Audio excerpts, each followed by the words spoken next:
টলিউডের ইতিহাসে এমন একটা জুটি ছিল যার নাম শুনলেই চোখে ভেসে উঠত এক অন্যরকম ভালোবাসার জাদু। দেব আর শুভশ্রী। পর্দায় যেমন মিলত তাদের হাসি, মায়া আর আবেগ, তেমনই বাস্তব জীবনেও জেগে উঠেছিল এক অবিচ্ছেদ্য বন্ধুত্ব।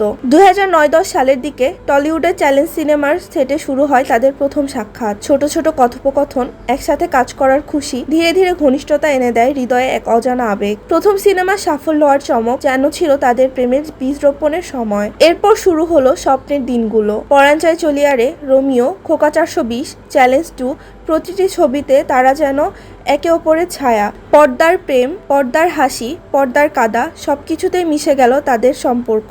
মিডিয়া তাদের দেখলো স্বপ্নপুরী থেকে আসা রাজকুমার রাজকুমারী, আর ফ্যানদের মনে ভেসে উঠল এক অপরিসীম ভালোবাসার ছবি। কিন্তু হঠাৎ এক অন্ধকার মেঘ জড়ো হতে শুরু করলো তাদের জীবনে। গুঞ্জন, গুঞ্জন আর গুঞ্জন। দেবের জীবনে এসেছে নতুন এক মেয়ে, রুক্মিণী। প্রথমে সবাই বলল শুধু বন্ধু, কিন্তু পত্রিকা পাতায়, টকশোতে, সোশ্যাল মিডিয়ায় তীব্র সন্দেহ আর প্রশ্ন বেড়েই চলল। বন্ধুত্বের সুর যেন বদলে গেল বিষাদময় গান। 2016-17 সালে দেব শুভশ্রীর সম্পর্কে ফাটল বয়ে পড়ে রক্তাক্ত দিক দিয়ে। অজস্র গুঞ্জন, পেছনের গল্প, বিশ্বাসঘাতকতার ছায়া, সবকিছু মিলেমিশে গেল তাদের আলাদা হওয়ার পেছনে। আর সেই থেকে তারা একসঙ্গে দেখা দিতে পারল না। প্রেমের নক্ষত্র দুটো একে একে নিভে গেল। কিন্তু ঠিক এই সময়ে শুটিং শুরু হয় ধূমকেতু, যেখানে দুই হারানো ভালোবাসা আবার পর্দায় মিলিত হওয়ার কথা ছিল। হাজারো প্রতিকূলতা, প্রযোজনার জটিলতা, সেন্সর বোর্ডের বাধা, ব্যক্তিগত জীবনের গোলযোগ সব মিলিয়ে ছবিটি আটকে যায় অন্ধকারে। আর তাদের ভেঙে যাওয়া সম্পর্কের মতো ধূমকেতুও হারিয়ে যায় অন্ধকারের মাঝে। বছর কেটে গেল, তাদের পথ আলাদা হয়ে গেল। দেব খুঁজে পেল নতুন ভালোবাসা, শুভশ্রী নিজের জীবনে নতুন অধ্যায় শুরু করলো, আর ধূমকেতু সে শুধু স্মৃতির আবর্জনা হয়ে থেকে গেল।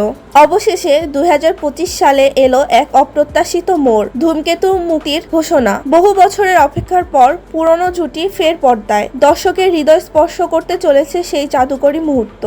জনতা বিভক্ত, কেউ বলছে পুরনো স্মৃতি ফিরে এসেছে, কেউ বলছে স্মৃতির ক্যানভাসে দাগ কেটে গেছে, আবার কেউ বলে শেষবার তাদের একসঙ্গে দেখা হতে পারে। শুভশ্রীর চোখে তো আছেন চোখের জল, দেবের মুখে অজানা নীরবতা। ভালোবাসা, বিশ্বাসঘাতকতা, প্রতিদ্বন্দ্বিতা আর নতুন শুরু, সবকিছু একসঙ্গে মিশে গেছে ধূমকেতুর গল্প।